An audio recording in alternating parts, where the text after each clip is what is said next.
Diana Ross just arriving there now in quite a creation. Regardless of where you come from, regardless of where you've been, it's about pushing forward and showing your true self, and that is what we're seeing on the carpet tonight. What really happened to Diana Ross? The glamorous superstar who once ruled the charts, lit up the screen, and became a global icon. For over 6 decades, she dazzled the world with her voice, her style, and her presence. But behind the glitter and gold records lies a story filled with personal battles, powerful comebacks, and a journey that few truly know. I found myself thinking about memories on each song, what happened at a recording session, where was I at that point in my life, what was I going through? And it was suggested at that time by people close to me. From the tough streets of Detroit to the heights of international fame, Diana Ross's life has been anything but ordinary.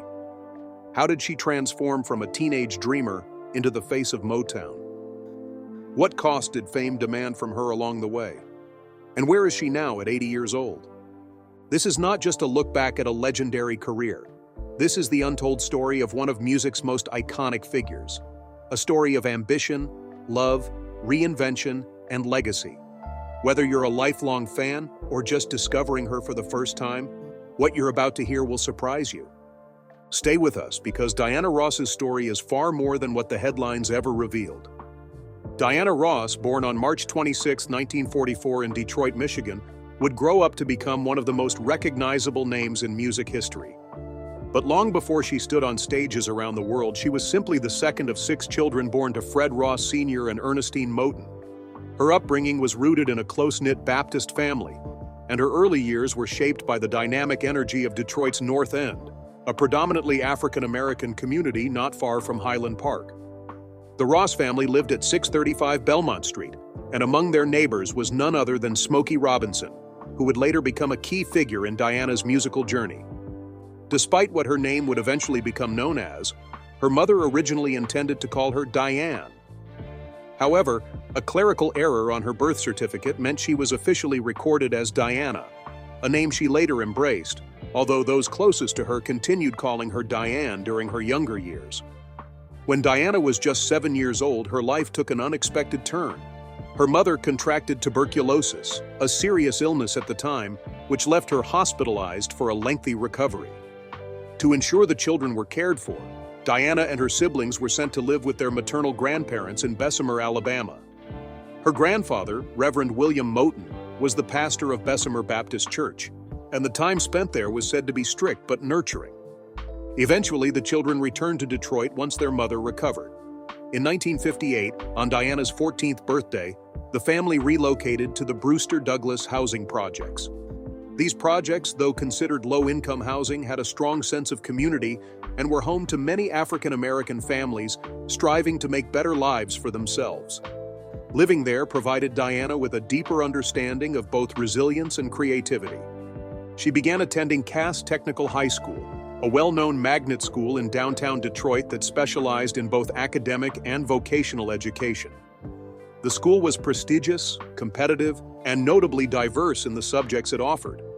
Diana initially dreamt of becoming a fashion designer, and at Cass Tech, she took courses in clothing design, millinery, the craft of hat making, tailoring, and pattern making.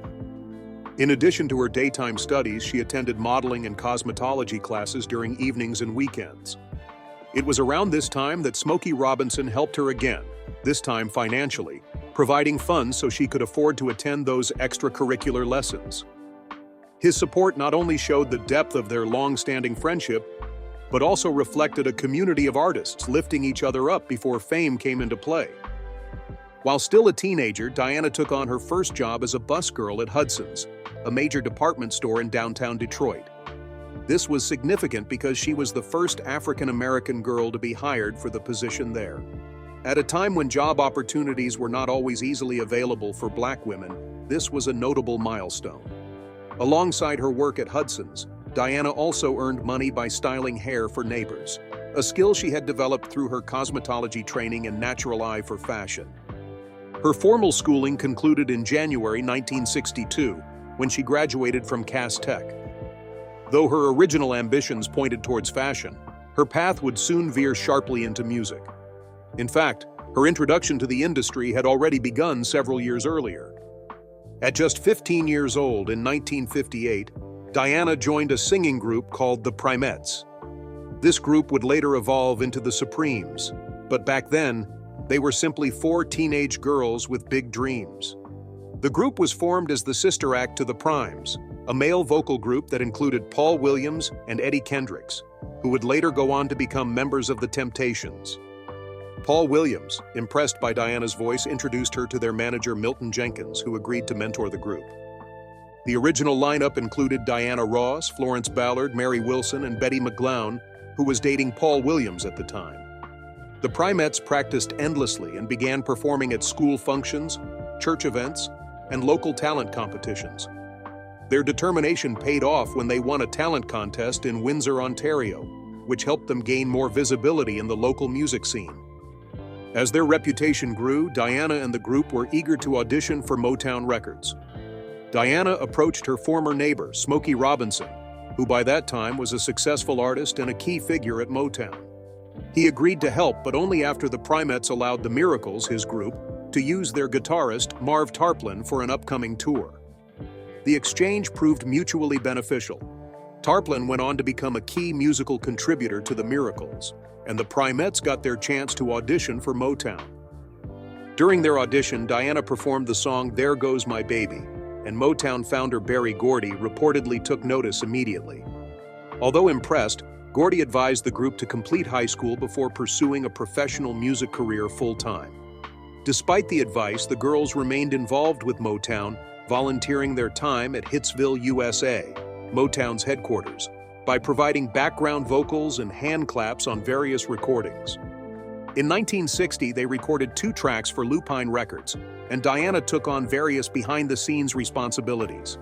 She styled the group's hair, did their makeup, designed their outfits, and served as something of an informal creative director.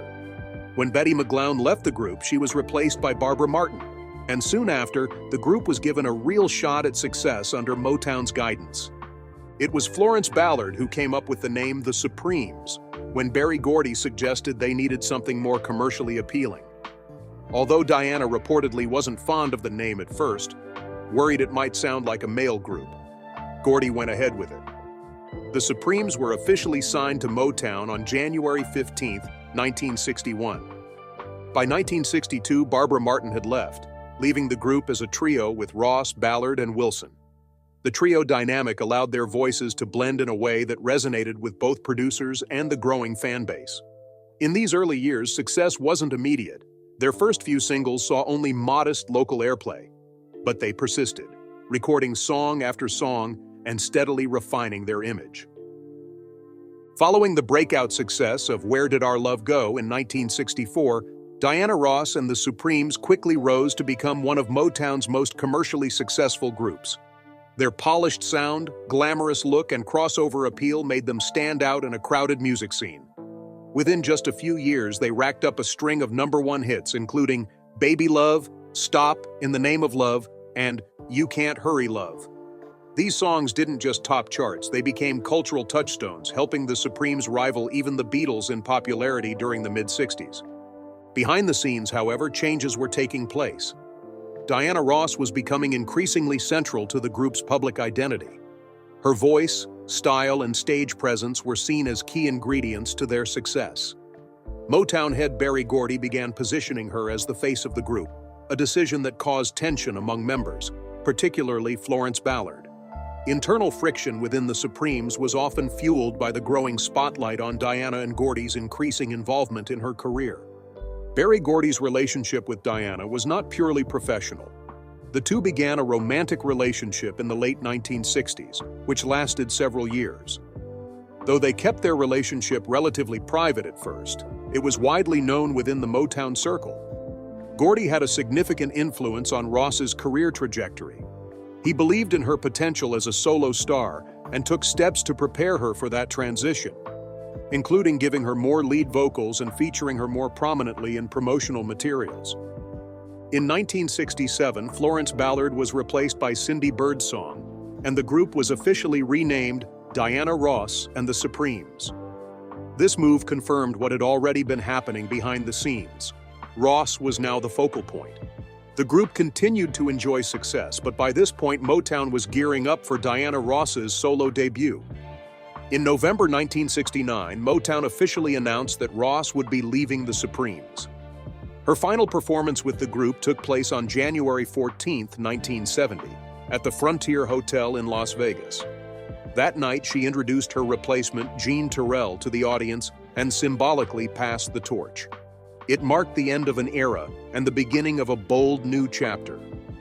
Diana Ross's solo career kicked off with high expectations and a strong promotional push. Her self-titled debut album, released in June 1970, included two significant singles, Reach Out and Touch Somebody's Hand and Ain't No Mountain High Enough.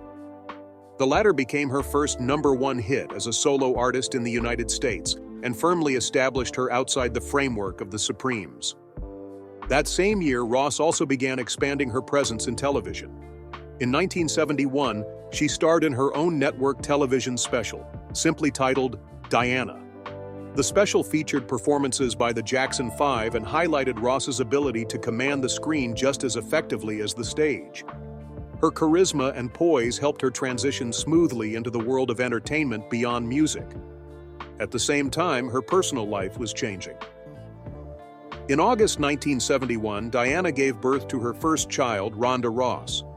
Though Rhonda was publicly acknowledged as the daughter of Ross's then-husband, music executive Robert Ellis Silberstein, it later emerged that Berry Gordy was Rhonda's biological father. Ross and Gordy's romantic relationship had ended by the time of Rhonda's birth, and Ross had married Silberstein shortly afterwards. Despite the complex circumstances, Ross maintained strong relationships with both men, and was open with Rhonda about her paternity when she was a teenager.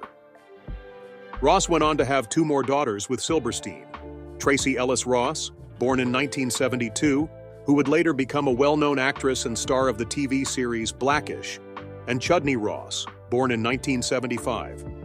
Ross and Silberstein divorced in 1977, but they remained connected through their children. Beyond music, Ross made a bold move into acting in 1972 when she starred in Lady Sings the Blues, a biographical film about jazz legend Billie Holiday. Her casting was initially met with skepticism due to her limited acting experience, but she defied expectations with a powerful and nuanced performance. Critics praised her portrayal, and she earned a Golden Globe Award and an Academy Award nomination for Best Actress. The film's soundtrack, featuring Ross's vocal performances, also reached #1 on the Billboard 200 chart and sold over 2 million copies. Her performance in Lady Sings the Blues opened new doors for Ross in the film industry. It was a defining moment that showed she was more than just a pop singer. She was a true entertainer with the ability to move between mediums with grace and confidence. In 1973, she continued to expand her range by releasing the single Touch Me in the Morning, which became her second #1 solo hit. That same year, she teamed up with Marvin Gaye for the duet album Diana and Marvin, which became an international hit and demonstrated her versatility as a vocalist. Ross's international appeal was further solidified in 1973 when she toured Japan. During this tour, she became the first entertainer in Japanese history to be invited to the Imperial Palace for a private audience with Empress Nagako, wife of Emperor Hirohito. It was a significant honor and showed just how far-reaching her fame had become. In 1974, she co-hosted the Academy Awards, becoming the first African-American woman to do so. She shared the stage with John Huston, Burt Reynolds, and David Niven, proving once again that she was a respected figure across the entertainment world. Her appearance as host marked a key cultural milestone and further highlighted the influence she was beginning to wield. By the mid-1970s, Ross had built a reputation for reinventing herself. In 1976, she released the hit single Love Hangover, which marked her entry into the disco era. The track, which started as a slow ballad before transforming into an upbeat dance anthem, topped the charts and resonated with both R&B and pop audiences. That same year, she launched her An Evening with Diana Ross tour, which was turned into a successful television special and Broadway show. The production was ambitious and theatrical, featuring elaborate costumes and makeup designed by renowned artists like Stan Winston. Ross even portrayed legendary performers like Josephine Baker and Bessie Smith during the show. The Broadway version earned her a special Tony Award, while the TV special received an Emmy nomination. While her career was flourishing, her personal life remained closely watched. She was linked romantically to several high-profile figures, including Gene Simmons, the bassist from the rock band Kiss. Their relationship, which began in the late 1970s, reportedly started at the suggestion of Cher, who had previously dated Simmons herself. The love triangle eventually led to tension between Ross and Cher, who ended their friendship over the matter. Simmons later said he fell in love with Ross while still involved with Cher, complicating an already dramatic situation. Despite the challenges that came with fame, Diana Ross navigated the era with confidence and skill. She was constantly working, constantly evolving, and constantly pushing the boundaries of what a pop artist could do. Whether she was in the recording studio, on stage, or on the silver screen, Ross brought a level of professionalism and star power that few could match. By the end of the 1970s, she had firmly established herself as one of the most important female entertainers of the decade. Her transition from a girl group member to a solo icon was not only successful, it was groundbreaking. In doing so, Diana Ross redefined what was possible for Black women in the music and entertainment industries. Her legacy as both a trailblazer and a world-class performer was already taking shape, with even greater milestones still ahead. As Diana Ross moved into the 1980s, her career was still evolving. By this time, she had already built an impressive solo catalog, gained critical acclaim as an actress, and established herself as a household name around the world. But she wasn't done. The next phase of her career would see her reach new commercial highs, navigate major life changes, and explore more control over her image and music. After 2 decades with Motown, Diana Ross decided it was time for a change. In 1980, she began talks to leave the label that had launched her career. It was not an easy decision, given her long-standing personal and professional relationship with Motown founder Berry Gordy. Still, the opportunity for more creative and financial control pushed her to make the move. She accepted a major recording deal from RCA Records, reportedly worth $20 million over 7 years. It was one of the most lucrative contracts in music history at the time. Motown, unable to match the offer, let her go with a severance package of $250,000. Ross's first album with RCA, Why Do Fools Fall in Love, was released in October 1981. The album included a modern remake of the title track and the hit single Mirror Mirror. It was a commercial success, selling over 1 million copies. With this album, Ross proved that she could succeed outside the Motown machine, and she also took on more control of her work, producing the record herself through her own company, Anade Productions, which Diana spelled backwards. Alongside music, Ross began to explore other business interests, including real estate and fashion. She was never just a singer or actress. She was also a savvy entrepreneur. Throughout the early 1980s, she continued to release music with RCA, including the albums Silk Electric in 1982 and Ross in 1983. Silk Electric featured the hit single Muscles, which was written and produced by Michael Jackson. The song earned Ross another Grammy nomination and became a top 10 hit. It was also notable for its unique album cover, designed by pop artist Andy Warhol. Her 1983 album Ross marked a stylistic shift, with a pop-rock sound that included the single Pieces of Ice. While the album received a mixed critical response and didn't achieve gold status, it showed Ross's willingness to experiment with different musical directions. In 1984, Ross released Swept Away, which featured a blend of dance tracks and ballads. The album produced several charting singles, including Missing You, a tribute to her late friend and fellow Motown artist Marvin Gaye. The song was written and produced by Lionel Richie and became a hit in both the US and internationally. The duet All of You with Julio Iglesias also gained significant attention, expanding her appeal to a broader audience. The following year, she released Eaten Alive, an album produced in collaboration with Barry Gibb of the Bee Gees. The album's title track, which also featured vocals by Michael Jackson, became popular in international markets, and Chain Reaction, another single from the album, topped the charts in the UK. The song's Motown-inspired sound and upbeat tempo helped reintroduce Ross to European audiences, where she maintained a strong fan base. While her professional life was thriving, Ross was also navigating changes in her personal life. In 1985, she met Norwegian shipping magnate Arne Næss Jr. The two married in 1986, and Ross became a stepmother to his 3 children from a previous relationship: Katinka, Christopher, and folk singer Leona Ness.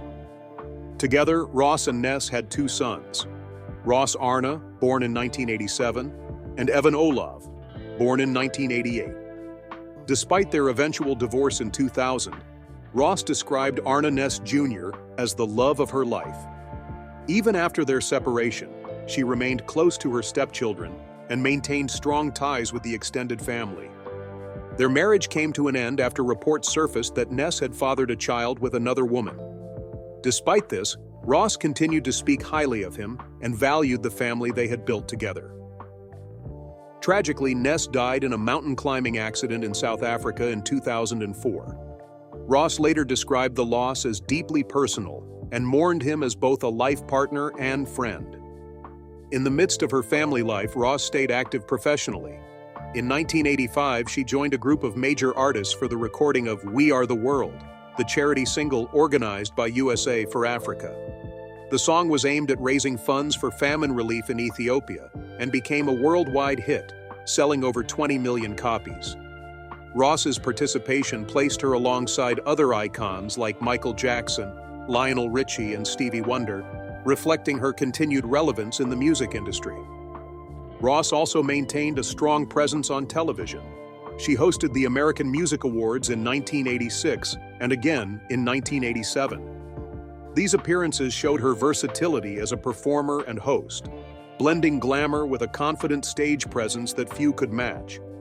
Her performances were often highlighted by dramatic entrances, stunning outfits, and an emotional connection with the audience. As the 1980s came to a close, Ross continued to tour and record. In 1989, she released Workin' Overtime, an album that marked her return to Motown. Though the album didn't perform as well as expected commercially, it reflected her ongoing commitment to evolve as an artist. By this point, her music had spanned soul, disco, pop, and even elements of rock. She had built a reputation for constantly reimagining her sound while maintaining the core qualities that made her voice so distinct. The 1990s brought both stability and innovation to Ross's career. She toured extensively, including performances across the United States, Europe, and Asia. Her live shows remained popular, attracting fans from multiple generations. Her influence was also being more widely recognized. In 1993, she received the Heritage Award at the Soul Train Music Awards, and in 1994, she and the Supremes were awarded a star on the Hollywood Walk of Fame. These honors reflected not only her past achievements but her enduring relevance in music and culture. In 1996, Ross released Voice of Love, a compilation album featuring some of her best-known ballads and love songs. The album highlighted her softer, more romantic side and was well received by fans.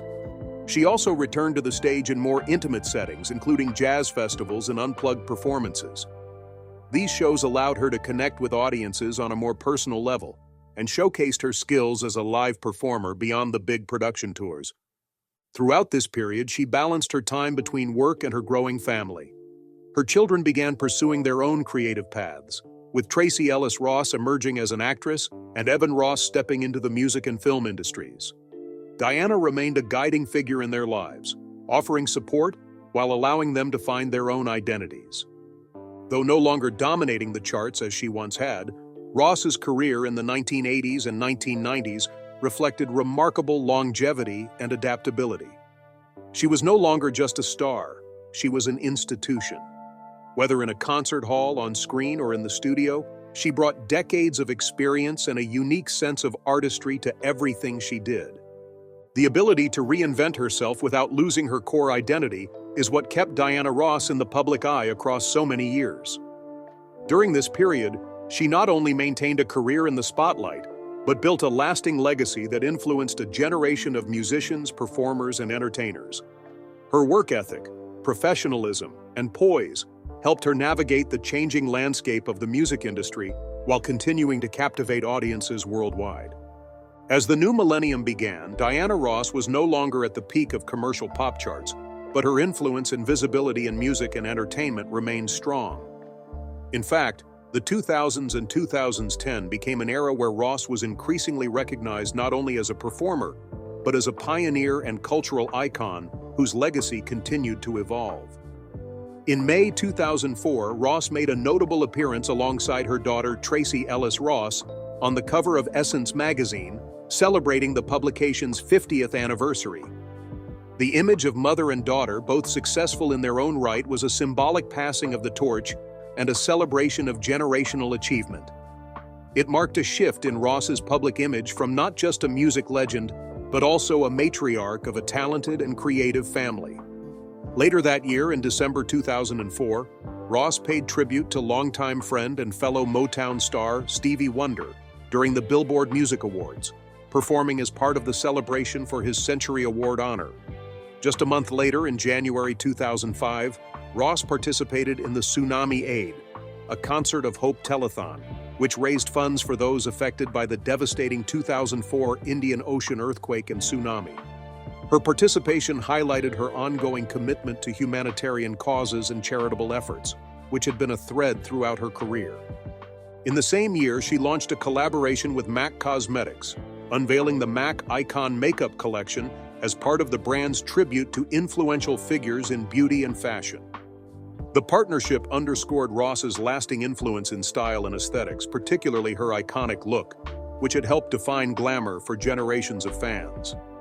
She had always paid close attention to her image, and now it was being honored in the world of high-end cosmetics.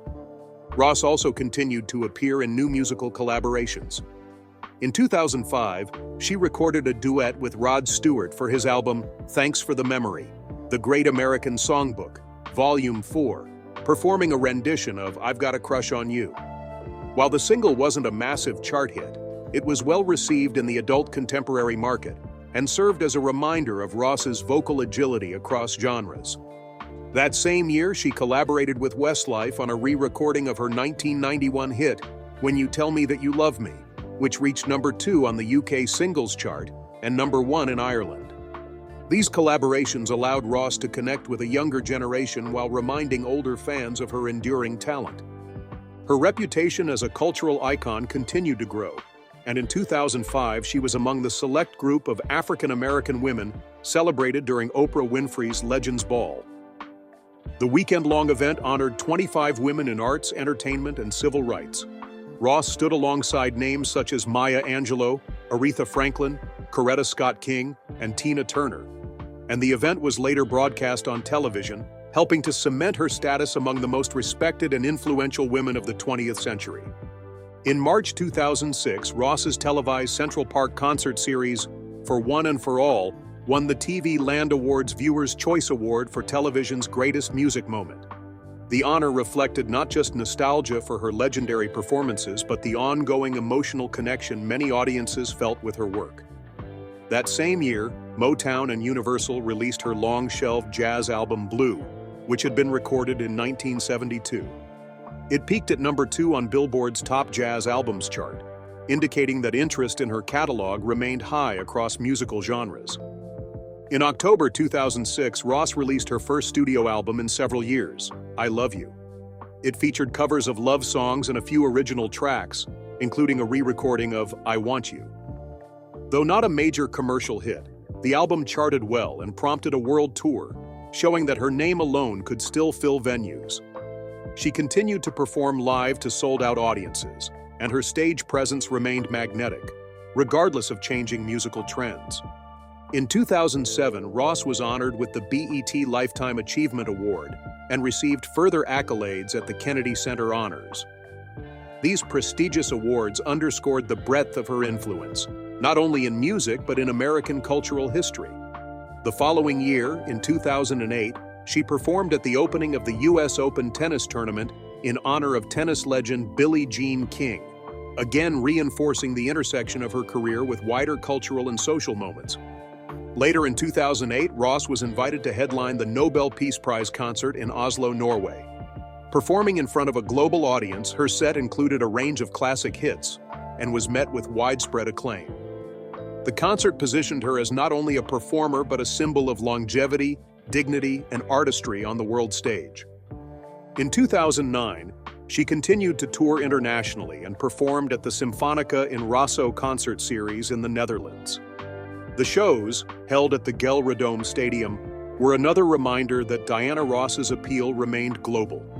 She still attracted massive audiences, decades after first making her name in Detroit. In 2010, she launched the More Today Than Yesterday, the Greatest Hits Tour, her first headlining tour in 3 years.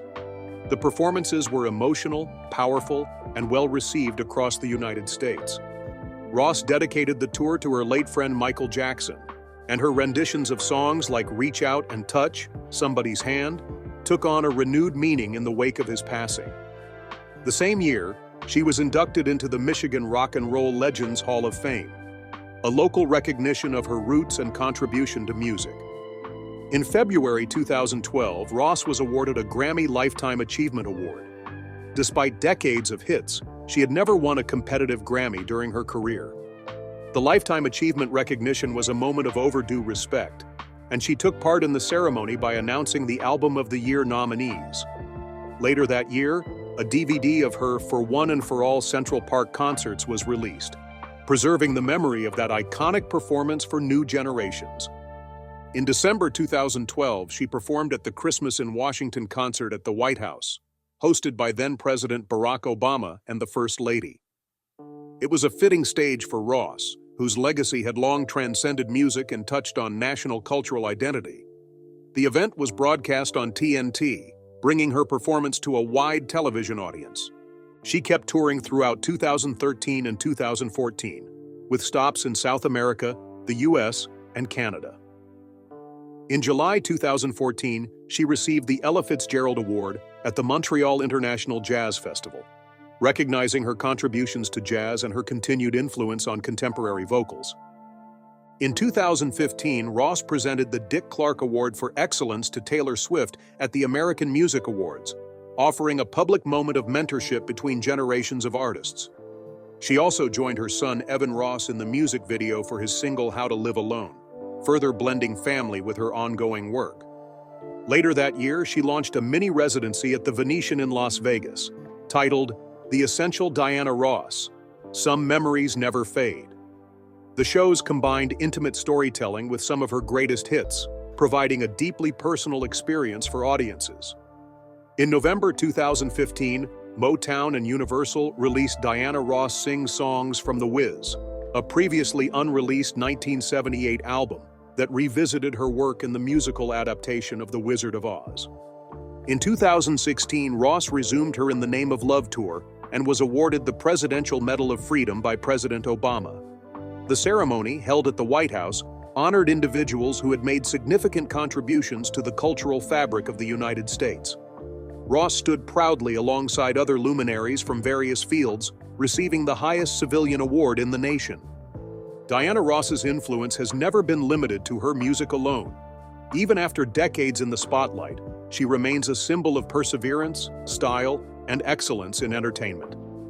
Her ability to remain relevant across generations is a rare achievement in the music industry, and her legacy continues to evolve with every appearance, collaboration, and tribute. As she moved into the later stages of her career, Ross did not slow down. In 2017, she released a retrospective CD titled Diamond Diana, The Legacy Collection, featuring remixed versions of some of her biggest hits. It included a fresh take on Ain't No Mountain High Enough, which climbed to the #1 spot on Billboard's Dance Club Songs chart in early 2018. The collection celebrated her long and diverse career, reminding fans old and new of her vast contribution to popular music. To accompany the release, Ross launched her own fragrance, Diamond Diana, which sold out quickly on the Home Shopping Network. The successful launch demonstrated her lasting influence not only in music but in fashion and beauty as well. Ross's sense of personal branding had always been strong, and even at this stage of her career, she was still making waves with her style and entrepreneurial ventures. In February 2018, she began a new mini residency at the Wynn in Las Vegas, performing to sold-out audiences. Her stage presence remained just as captivating, with her voice still capable of commanding attention. At the same time, she was finding renewed popularity in the dance music scene. Remixes of her earlier hits like I'm Coming Out and Upside Down reappeared on the charts, further proving that her music remained timeless. Later that year, in November, Ross performed in the Macy's Thanksgiving Day Parade, one of the most viewed live television events in the United States. Appearing alongside her family on a colorful float, she sang in cold weather with a wide smile, becoming one of the standout moments of the broadcast. It was another reminder that her appeal spanned age groups, cultures, and decades. In 2019, the Recording Academy paid tribute to Ross during the 61st Annual Grammy Awards. She performed The Best Years of My Life and Reach Out and Touch Somebody's Hand, receiving a standing ovation from an audience filled with peers, younger musicians, and fans. Her appearance underscored how important she remained in the broader landscape of American music. That same year, The Boss, one of her classic tracks from the late 1970s, was remixed and re-released. The new version once again reached #1 on Billboard's Dance Club Songs chart, making her one of the few artists to have #1 dance hits across 5 consecutive decades. Her music continued to resonate in nightclubs, streaming platforms, and live events, showing a rare and remarkable durability. Ross was also scheduled to perform the iconic Sunday Legends slot at the Glastonbury Festival in 2020, which was meant to celebrate the event's 50th anniversary. However, the COVID-19 pandemic forced the cancellation of that year's festival. Still, the organizers honored the original plan and rebooked her for the rescheduled event in 2022. When she finally took to the Pyramid stage on June 26th, she performed a career-spanning setlist to an enormous enthusiastic crowd. The moment was historic, one of the most watched performances of the festival, and a triumphant reminder of her legendary status. In May 2022, Ross released a single titled Turn Up the Sunshine, a collaboration with psychedelic pop band Tame Impala. The song was part of the soundtrack for the animated film Minions: The Rise of Gru, and its upbeat tone and youthful energy introduced Ross's voice to yet another generation of listeners. The collaboration was unexpected but well-received, showcasing her willingness to experiment and stay connected to the present musical landscape. That same summer, Ross kicked off the UK leg of her Thank You Tour, which had begun the year before in the United States. The tour celebrated her decades of music and included hits from both the Supremes era and her solo career. Concertgoers praised her charisma, fashion, and vocal performance, noting how she remained deeply connected to her audience. The set lists included beloved classics, touching tributes, and messages of gratitude, reflecting her deep appreciation for her fans and the journey they've shared. In 2023, Ross announced the Music Legacy Tour, another opportunity to celebrate her extraordinary catalog. Beginning in the United States and expanding to international venues, the tour featured performances of her greatest #1 hits and reasserted her place as a living legend. Her concerts weren't just performances, they were celebrations of a life dedicated to music, and audiences responded with enthusiastic support. The same year, it was revealed that she would perform at London's Royal Albert Hall in October, a venue synonymous with prestige and history. These upcoming shows further cemented her international reach and the ongoing demand to see her live. Diana Ross's impact goes far beyond her own achievements. She has influenced generations of artists across genres and continents. Michael Jackson often referred to her as a mother figure, citing her as a major inspiration both musically and personally. Beyoncé has publicly acknowledged Ross as a role model, particularly in how she handles fame, performance, and business. Madonna, Questlove, Leona Lewis, and Jade Thirlwall have also pointed to Ross as a key influence on their work and image. Ross's story has inspired characters in fiction as well. The role of Dina Jones in the stage and film versions of Dreamgirls is loosely based on her journey, and the musical Motown. The musical includes a portrayal of her relationship with Berry Gordy and the rise of the Supremes. These works continue to introduce aspects of her story to new audiences while shaping public understanding of music history. She has also been portrayed on stage in Ain't Too Proud, a musical about the Temptations, where she appears as a key figure in the Motown story. Over the years, several actresses have stepped into the role of Diana Ross, speaking to her recognizable personality and cultural significance. As a solo artist and as a member of the Supremes, Ross's songs have become part of the fabric of American music. Classics like Stop, In the Name of Love, You Can't Hurry, Love and Someday We'll Be Together are listed among the Rock and Roll Hall of Fame's 500 songs that shaped rock and roll. In 1988, the Supremes were inducted into the Rock and Roll Hall of Fame. In 1994, they received a star on the Hollywood Walk of Fame. And in 1998, they entered the Vocal Group Hall of Fame. Ross herself has 2 stars on the Hollywood Walk of Fame, one as a solo artist and another as part of the Supremes. Few entertainers have received such recognition. In 1976, Billboard named her the Female Entertainer of the Century. Her presence in the Guinness World Records as the most successful female music artist in history at that time only confirmed what many already believed. Diana Ross had reshaped the entertainment landscape. There are even physical tributes to her legacy. In 1986, the city of New York dedicated the Diana Ross Playground in Central Park, a location that held personal significance due to her iconic 1983 concerts there. Another tribute came from the Kaufman Astoria Studios in Queens, New York, which named Studio 4 the Diana Ross Building in honor of her role in reviving the studio during the filming of The Wiz in 1978. In 2023, Rolling Stone included Ross in its updated list of the greatest singers of all time, placing her at number 87. The recognition underscored how her influence continues to resonate. Decades after her debut, Ross remains a touchstone for artistry, elegance, and endurance in the face of change.